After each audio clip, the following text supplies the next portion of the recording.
The ancient 400-page book Picatrix.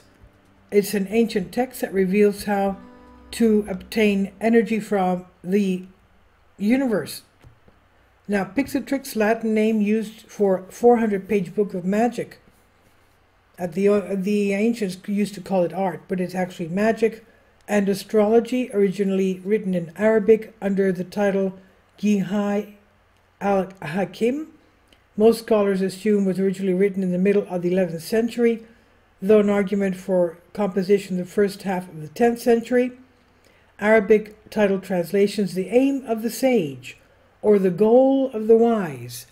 That's what it means. The Arabic work was translated into Spanish and then into Latin during the 13th century, at which time it got the Latin title Picatrix.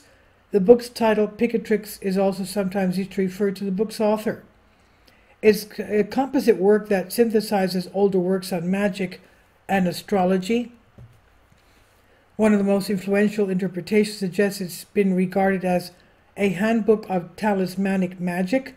Another researcher summarizes that the most thorough exposition of celestial magics in Arabic, indicating the sources of the work as Arabic texts on Hermeticism and astrology, alchemy, and magic, produced in the Near East in the 9th and 10th centuries. Some declare that in reality, the Latin version of the Picatrix is indispensable as the Corpus Hermeticum, or writings of Abu-Masar, for understanding a conspicuous part of the production of the Renaissance. It has significantly influenced the Western European esotericism. And in the 15th century, Thomas Campanella, 17th century, and according to prologue of the Latin translation, Picatrix was translated into Spanish from Arabic by order of King Alfonso X of Castile at some time between 1256 and 1258. The Latin version produced sometime later, based on translations of the Spanish manuscript. And what did it contain? The work divided into 4 books, which exhibit marked absence of systematic exposition. Picatrix prescribes propitious times and places, and the attitude and gestures of the suppliant. He also indicates what terms must be used in petitioning the stars.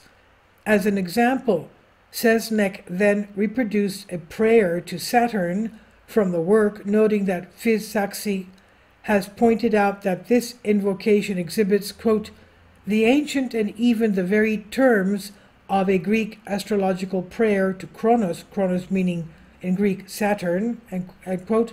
This is one indication that the sources of Picatrix are in large part Hellenistic, from ancient Greeks.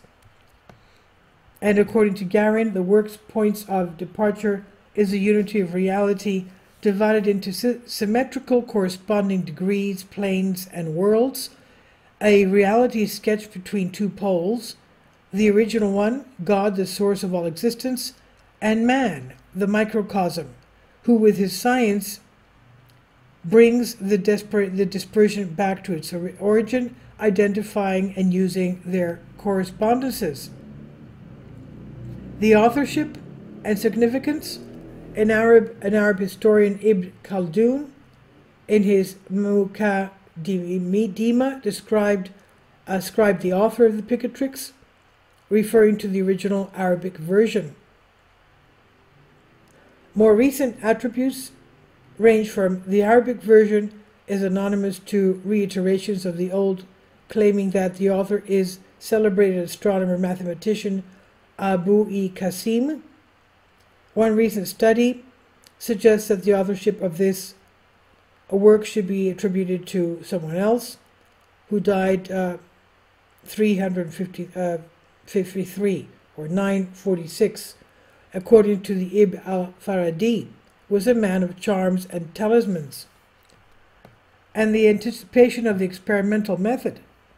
Martin Plesner suggests that the translator of Picatrix established a medieval definition of scientific experiment by changing a passage in the Hebrew translation of the Arabic original, establishing theoretical basis for the experimental method, the invention of a hypothesis in order to explain a certain natural process, then the arrangement of conditions under which that process may intentionally be brought about in accordance with hypothesis, and finally justification or refutation of the hypothesis, depending on the outcome of the experiment.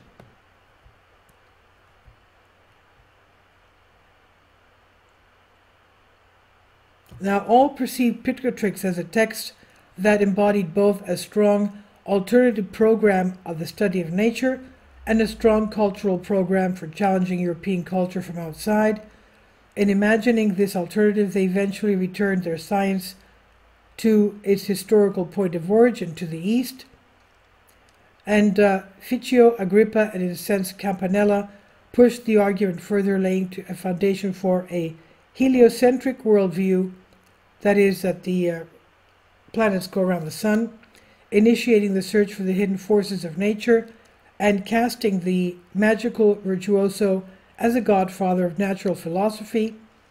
Thus, the Picatrix was essential for turning natural magic into philosophy, for transforming the magus into an experimental, the magus meaning the magician, into an experimentalist, and for transforming the practice of natural magic into an institutional system of education.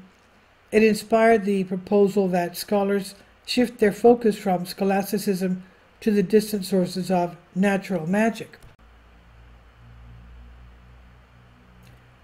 The original passage, one of the things described in Arabic, describes how a man who witnessed a treatment for a scorpion sting, drinking a potion of frankincense that had received seal imprints, that is from the Talismans, had gone to experiment with different types of frankincense, assuming that this was the cause for the cure, but later found that the seal images were the cause for the cure, regardless of the substance upon which they were impressed. The author of the Picatrix goes on to explain how the explanation of the effectiveness of cures passes on to him by authorities was then proved to him by his own experience. The Hebrew translator changed the passage in question to include the following: "And that was the reason which incited me to devote myself to astrological magic. Moreover, these secrets were already made known by nature, and the experience approved them. The man dealing with nature has nothing to do but producing a reason of what the experience has brought out." It's also noted that neither the Arabic psychology of study nor the Hebrew definition of the experiment is rendered in the Latin Picatrix. The Latin translator omits many theoretical passages through this work. Now you can imagine what life was like in the 12th, 13th centuries without medicines, without scientific experimentation, and all these people left and right selling talismans to cure people.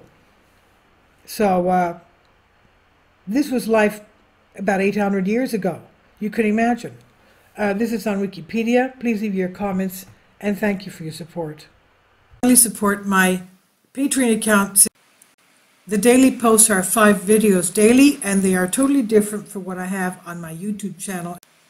Thank you so much for your support, and that you find all my content so interesting. You'll find the Patreon account details in the description box below.